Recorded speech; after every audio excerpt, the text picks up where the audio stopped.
Andam na ta guys, kay Burak ta karong. July 15, Alright. 2023. Yeah man. Searching tayo, searching.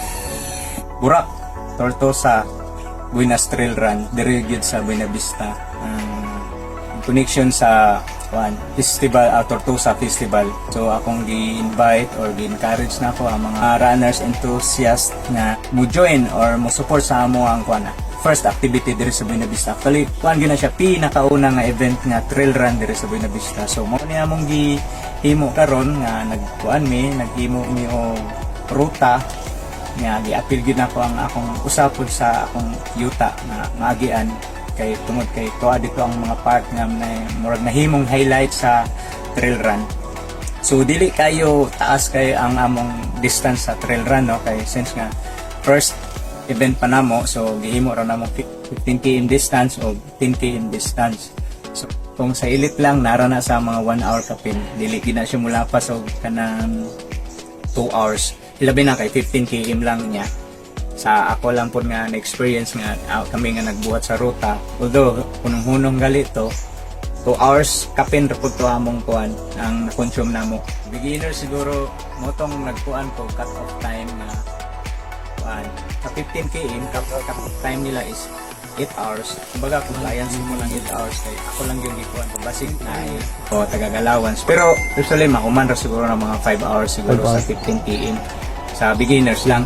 Sa 10 km siguro murag kuan ra siguro po na og mga 3 hours, 4 hours. Daghang salamat sa inyo.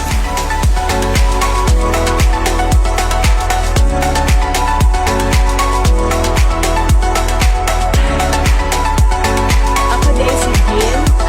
Full name is Green Shoes. So bakuan ko ga-apply ko climbing and nahiligan na ako karon. So nabasa na ako nga na upcoming event about ano kaning ginatawag og Burak Tortosa. So ni appeal pa-register ko. But before ko nagpa-register ako sa gitry kung asa na ako kaya. So niingon ko nga marag diri lang ko sa 10 kilometer kay beginner palagi. So maybe in the future pwede na mag 15 but for now 10 sat lang.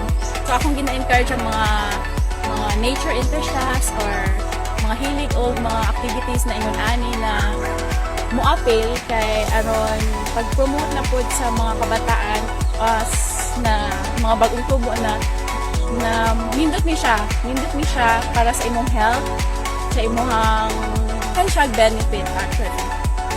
And ma-motivate sad ka na before the event, ma-motivate ka na mag-exercise. So instead na magtinapol, mubangon jud ka kay hala hapit ng event.